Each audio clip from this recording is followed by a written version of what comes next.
Let's begin with sorting algorithms.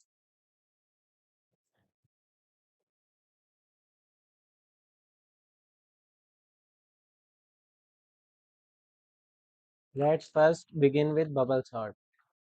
So, sorting means we have to arrange elements either in increasing order or in decreasing order. So, first let me explain you the algorithm. These are the elements. Let it be five elements. Array of five elements. Okay. So, the idea or logic behind bubble sort is to compare every element with its next element and swap if the element at the left hand side is greater, and after one iteration reduce the array size by 1. Let's simulate the process. Suppose we have E, F, and endpoint. Let's write in short as EP. These three variables. So first, in our first cycle, this is E and this will be F. We will compare element at index 0 with 1.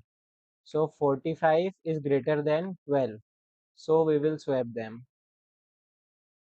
Now we'll compare 45 with 23. 23 is smaller, 45 is greater. So then we will swap it. Again we'll compare 45 with 78. It's not greater than 78. So we will not swap it. So 2 and 3, it's false. So basically what we are comparing, if array of F is less than array of E, then we are swapping, else not. Or you can write in the reverse order also. If array of E, the element at the left hand side is greater than array of F, then swap. Okay, now let's compare index 3 and 4.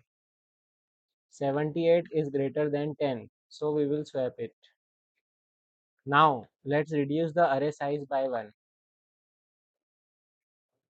So 78 is at its correct position.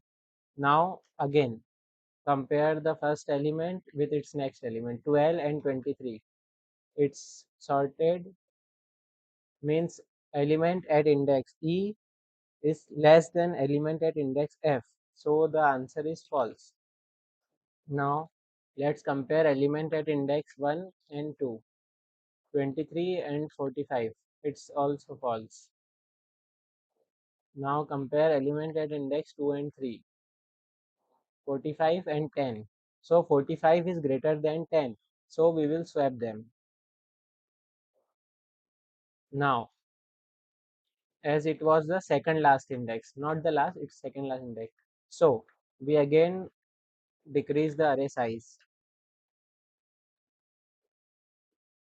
Now we'll compare 0, 1 and 1, 2, and at the end 0, 1. Okay. So compare 12 with 23, no need to swap. Compare 23 with 10. Yes, we need to swap.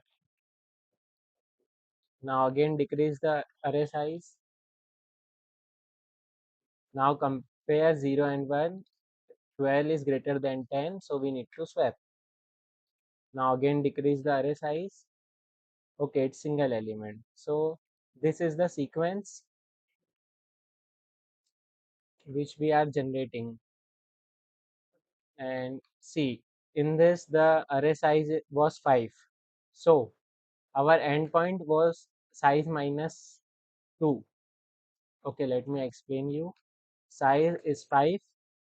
Okay, and last index was 4 of this array, and endpoint at start is 3. You can see here. This is the endpoint.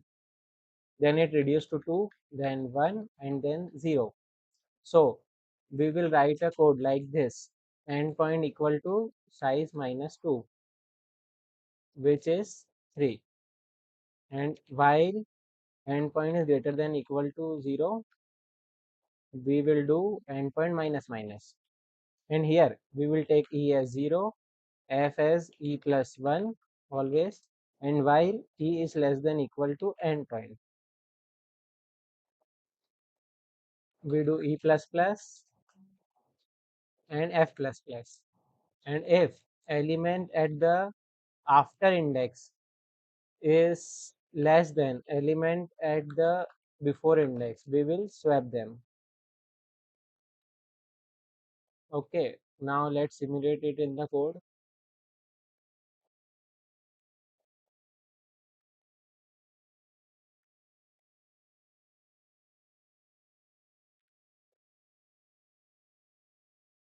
Before that, I want you to watch this visualization also.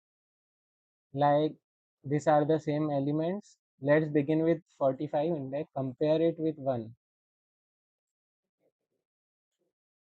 As 45 is greater than 12, it will swap.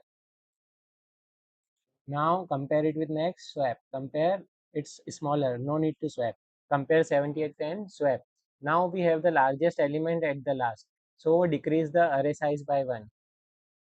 It has got its position. Now we'll again begin from starting.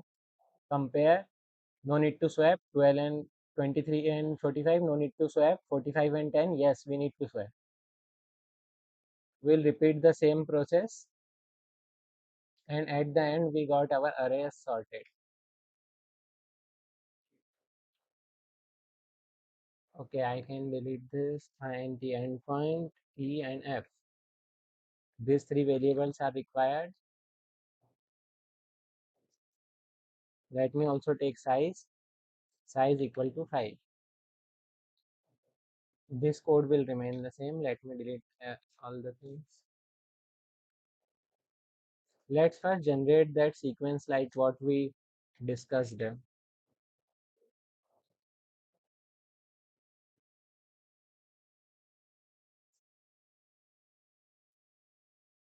Not in this flow, after this flow.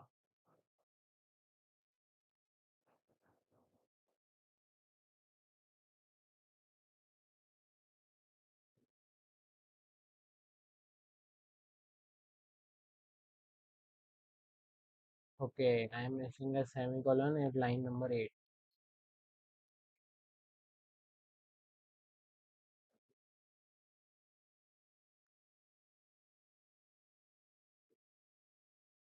Okay, code is compiled. See, you can see this sequence, what we discussed, what, and this is what we generated. Now let's remove this, and to swap, we simply take G variable, G equal to array of F, array of F equal to array of E, and again put that into E. This is the simple code to swap. Now let's print the contents of the array.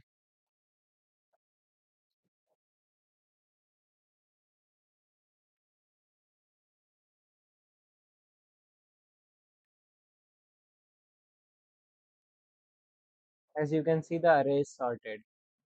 Now let's, your homework is you have to write the same code in a separate function. And now I am doing something like dynamic memory allocation. What if the requirement of number is unknown for malloc and free?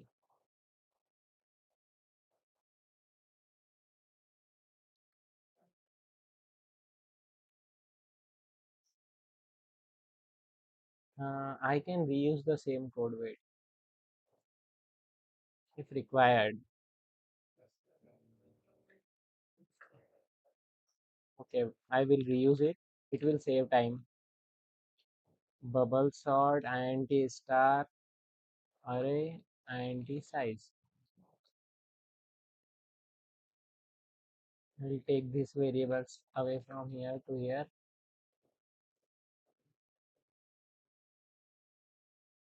Bubble sort array with 5 elements. And from here, I will remove its declaration. Okay, so our target is to generate a dynamic collection. Let's take requirement, printf, enter how many numbers.